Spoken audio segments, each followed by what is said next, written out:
Welcome back to the Daily Scoop, a weekly podcast where we take a look at the country's most interesting issues and current events. I'm Haley Luke. This week we are taking a look at the state of Pennsylvania and the Corrections Department for the Commonwealth. The Department of Corrections for the Commonwealth of Pennsylvania has been working hard for the past 4 years to succeed in a reduction of state prison populations by 5% by 2020. But before we can go into more of what it takes to put this initiative into place, we must look into what the DOC is and what they do as a part of the state judicial system. DOC Secretary John Wetzel explains a little bit of the job he does on a daily basis. We're kind of the back end of the criminal justice system. When anyone in Pennsylvania is sentenced to a maximum sentence or 2 years or longer, they come to us. We have 26 prisons. In those 26 prisons, we have about 50,000 inmates. Not only do they have 50,000 inmates, but the DOC is releasing and gaining new inmates every day. One of the interesting things, we get about 20,000 new inmates every year and release about 20,000 new inmates. We also have about 60 halfway houses, where about half the inmates who get out of our system go back through those halfway houses. Secretary Wetzel knew when he accepted his position, things needed to change. When I took this job over in 2011, our population had grown by 1,500 inmates a year on average over the 24 years before I got this job.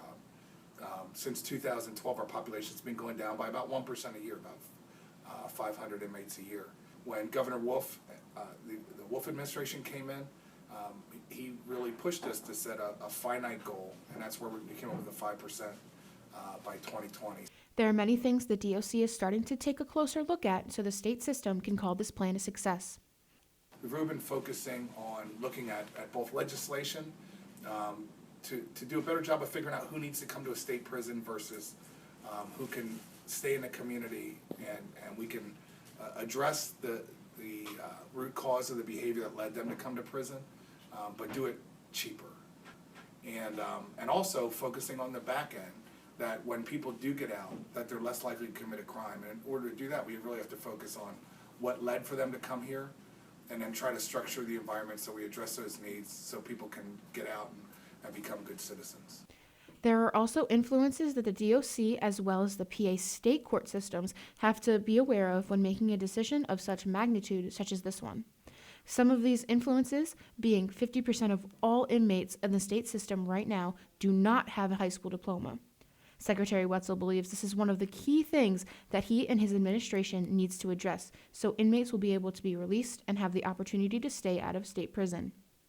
An even more shocking fact is that over 70% of inmates have substance use issues or an addiction. And last is mental health. 28% of the state prison population are mentally ill. Mental illness has been an issue that has stumped state officials on whether or not to keep these people in prison or to find programming on the outside to aid their road to recovery. Shippensburg University criminal justice professor and former prosecution and defense attorney Stephanie Gerard stated her opinion on the issue of mental health in the state system.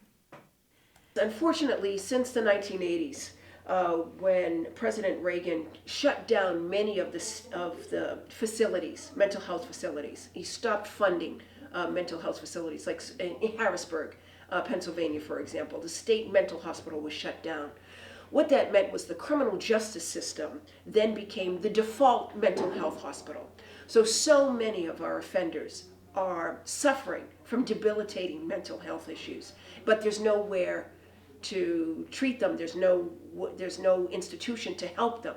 So they often commit crimes, and then they're in the prison system. And so in fashioning an appropriate sentence, you can perhaps send an offender who's suffering from mental illness to some sort of treatment, but you can't force them to take medication, or you can't, there's no real resources to give them appropriate therapy. So it is a real strain on the prison population, particularly because they mentally ill offenders tend to be a danger to themselves and others. They get pushed in solitary confinement for really long periods of time, but the prison doesn't have the resources to deal with them, and that's more labor intensive and more expensive. So we just don't have an appropriate method to deal with the mentally ill offender. We really need state resources in a different way to help those people out. She believes once there is a safe place to help these people suffering, the prison system will no longer have to hold such offenders. Stephanie also believes sentencing is a major factor when it comes to deciding who belongs in state prison as opposed to a county or a lesser sentence. What is sentencing? Gerard knows from firsthand experience. Since I've been both a prosecutor who's been responsible for putting people away and a defense counsel who's responsible for mitigating the sentence or perhaps helping them get an appropriate sentence, I have this unique experience. And one thing that people have to realize is that sentencing is done for the offender, not the crime. So even though you might have 5 people who commit a murder, they might all get different sentences because we sentence the person and not necessarily the crime. Gerard put into perspective the factors that go into sentencing someone who is being charged. And the number one determinative factor is the type of crime. So, for example, in federal court, most drug crimes have mandatory minimum sentences. So if you're caught with a kilo of cocaine, you're going to do no less than 10 years of prison time. So that's non-negotiable because that's what the law is. There's also other types of laws, like I'm sure you've heard of 3 strikes, you're out. If you've committed 3 felonies, then you're going to go away for life. Again, that's non-negotiable because that's determined by law. But in the majority of the cases, most of the time, it is the defendant themselves, the characteristics of the defendant themselves, that determines how long they're going to go away for. Because most sentences are given in a range of years, let's say 5 to 10. And a judge can determine whether or not you're going to get from the lower end of the range or the higher end of the range. And the influences that go into that, number one, is the defendant a longtime criminal? Were they a chieftain in a criminal enterprise, or were they just a drug mule trying to feed their kids? So there's a range in terms of why they commit the crimes and the type of crimes that they commit. Number 2, the community support and family support. It's very lonely if there's a defendant and there's nobody there to see them get sentenced. And I've had that experience where I've had other defendants where they've had 50 people in the courtroom, and that sends a message to the judge that this person may have just slipped up, may have made a mistake, but they still have value and are worthy of someone, and so that goes into it. And number 3 is there's typically a pre-sentence investigation that's done. This is something that's done by probation officers, and what they do is they compile all the defendant's life history, drug use, educational attainment, employment history, and they give this report to the judge, who then tries to fashion, again, an appropriate sentence that gives society what they need, which is you need to pay for your crime, as well as understanding that these people, these defendants, they're going to come back out again. She also believes that alternative sentencing can be used as a tool to help the state system. So there are many alternatives to prison, such as electronic monitoring. Perhaps you've seen people, I know I've seen them in Walmart, they have electronic bracelets on, halfway houses, putting them on probation, so where they don't go directly to jail, but should they violate the terms of their probation, they can be put in jail. There's halfway houses. There's other alternatives in terms of community corrections, which if I have a low-level offender, someone who hasn't killed anybody, for example, someone who hasn't dealt in a kilo of cocaine, just a low-level offender, it's more likely, given this directive, that the judge will give me an alternative sentencing to incarceration. As for what she believes Secretary Wetzel should do to help make their 2020 goal, surround himself with the right people to help. I know Secretary Wetzel, and I know he's a great and upstanding guy. I mean, he's the right guy for the job, for being the Secretary of Corrections.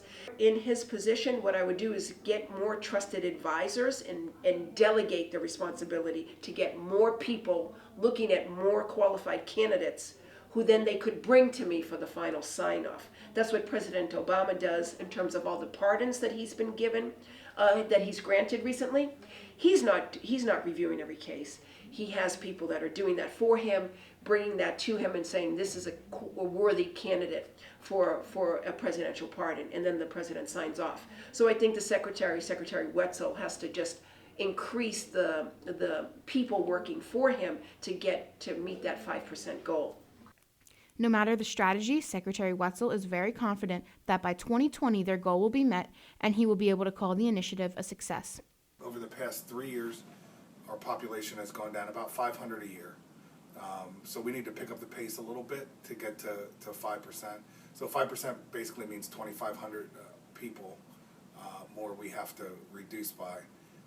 We're going through a big justice reinvestment initiative right now where we're really looking at how bail is set and looking at how things like indigent defense is funded at the front end of the system, with the assumption that the better decisions we make at the front of the system, less people will come to us, but then also looking at our halfway house system and how we can do a better job with that.